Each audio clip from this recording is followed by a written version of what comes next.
Africa's not a country, that's certainly a phrase a lot of people across the continent have grown up thinking and having to express to a lot of people. Most people see Africa as this singular monolith of pain and devastation and poverty. And with that comes these pictures of darkness. When we think about darkness, we think of sort of suffering. And when we think about light, we think about joy. And often, and we've seen traditionally in literature and in popular culture, Africa is considered to be the dark continent. It was something that was called directly the dark continent around the 1890s when the colonialists decided that it was sort of their right to go in there, to take hold of it and to control it. The aim of this book is to shed some light on a lot of the context that's been missing about this region and to give people a better understanding of this region so that they can build a better relationship with Africa, with the reality of Africa as it actually is, and not how most people grow up understanding Africa and these regions. And so, yeah, that's why I called it Africa is Not a Country, and also that subheading, Notes on a Bright Continent. It's about trying to kind of shift people's understanding of Africa from this vision of sort of darkness towards one that is brighter.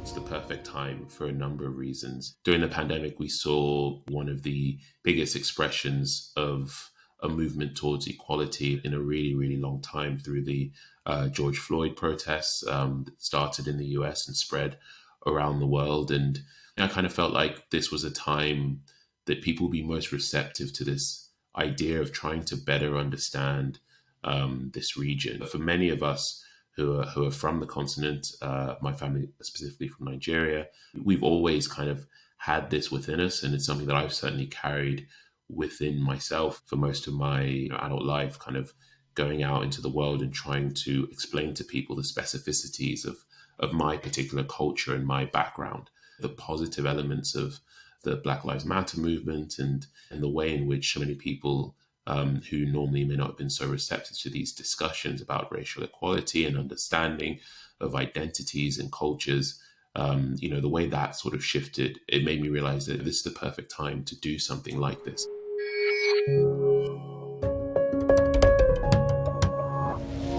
I asked people to engage with the continent as it is because for most people, what they picture of Africa as a whole doesn't exist in the way that they think it exists. If you ask most people to close their eyes and picture Africa, they'll think of two things only.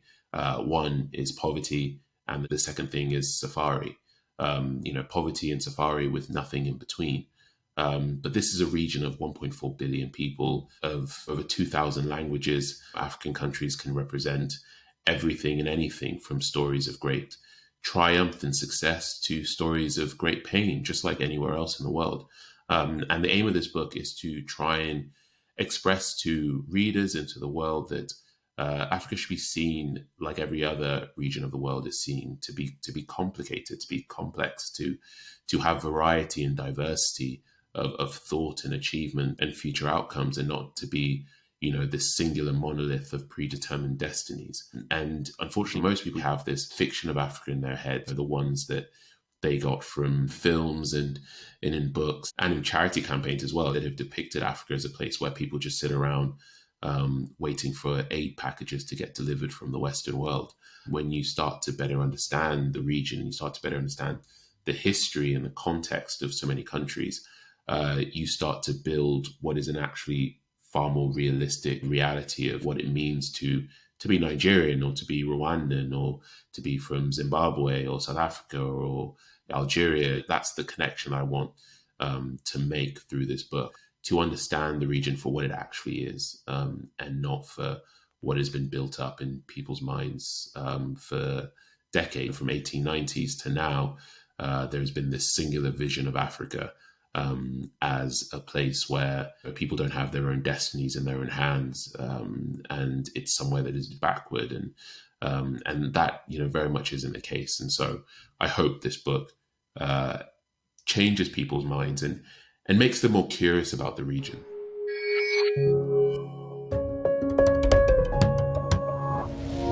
What's important for me in this book is to get across two basic concepts. One is identity.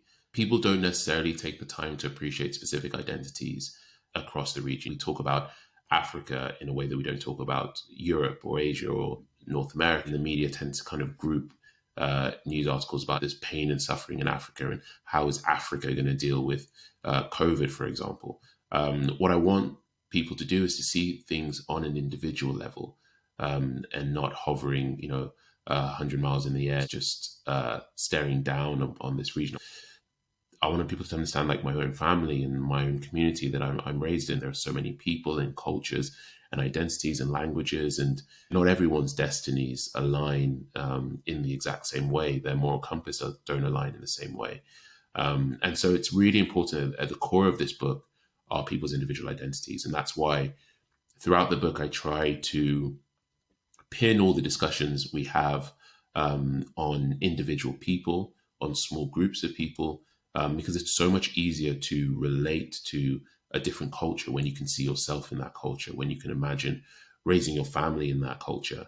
And so I try to kind of explain these broader concepts on an individual level, on a person by person basis. So to build those connections that are often missing, so that people can start to realize that the future of this region and of different African countries is in the hands of people who are certainly as determined as those living anywhere else in the world to develop their nations, to build new cultures and identities, and to celebrate those identities around the world and take those identities wherever they can. Identities is an incredibly important thing for me because it's a great way for people to build realistic relationships with the region. And the other concept is just context, and adding that context behind the formation of individual African countries. We're talking about 54 countries with very short histories.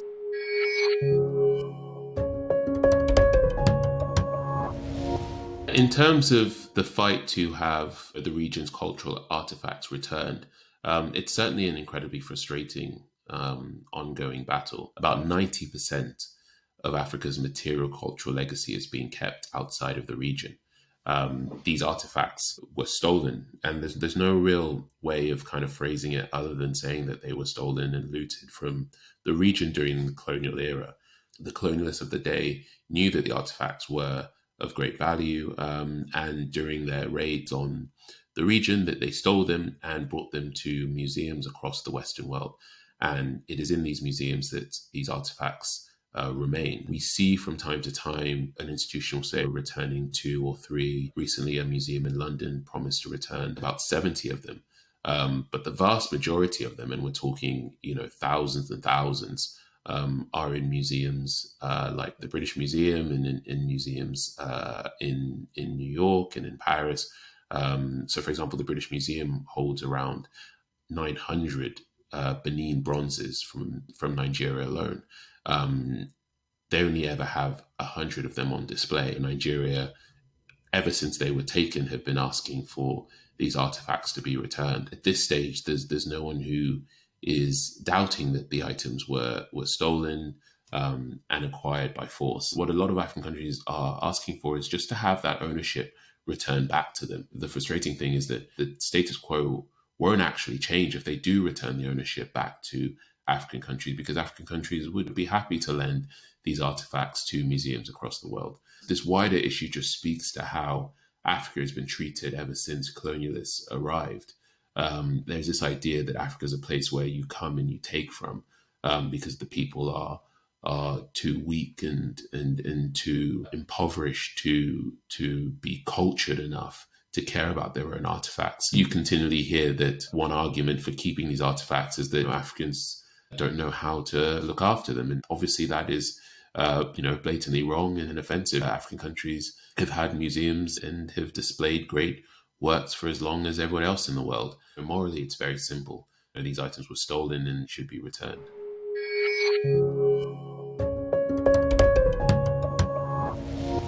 Climate change is a huge challenge, and it's a huge concern for the region. African countries contribute very, very little to global warming and the warming of our planet. And yet many African countries are facing some of the most dire consequences from flooding and other natural disasters, despite the fact that so many African countries are implementing renewable energy sources and are trying to do their part.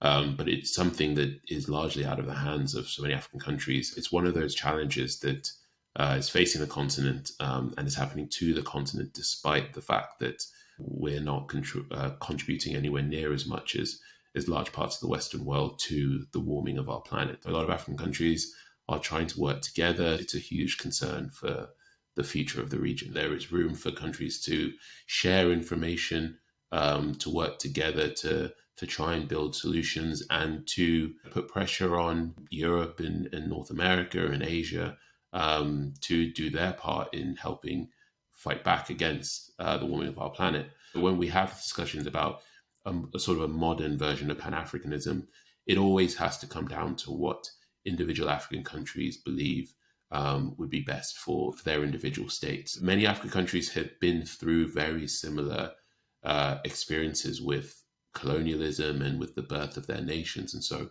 there are so many great opportunities for these countries to work together to try and find solutions. But at the end of the day, a modern version of Pan-Africanism has to be anchored on finding a way for individual states to build greater cohesion with other countries and working from there.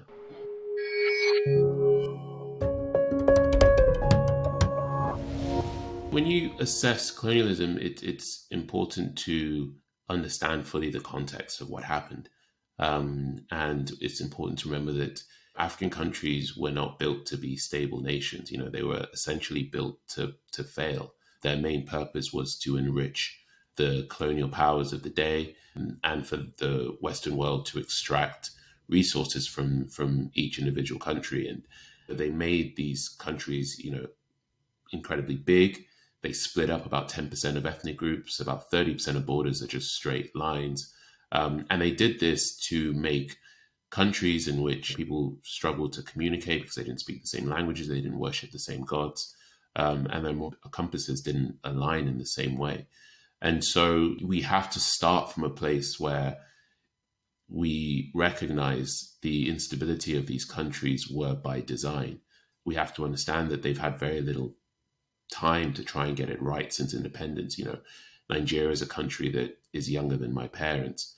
And understanding that and appreciating that is something that will help people to better understand the context in which these countries were born. And then if we want to kind of look at the positive elements of colonialism, it's only positives because many African countries have been able to take what they were given and turn them into positives, to build stronger ties with the Western world, to say, look, here are the borders that we've been given. Let's see how we can make the most of it. So any positives that have come from that have been because people across the region have worked incredibly hard to turn what were very difficult births into positives. Hopefully, these countries will continue to get stronger and stronger, and this sense of national unity will get stronger and stronger. I feel fairly good and confident about that.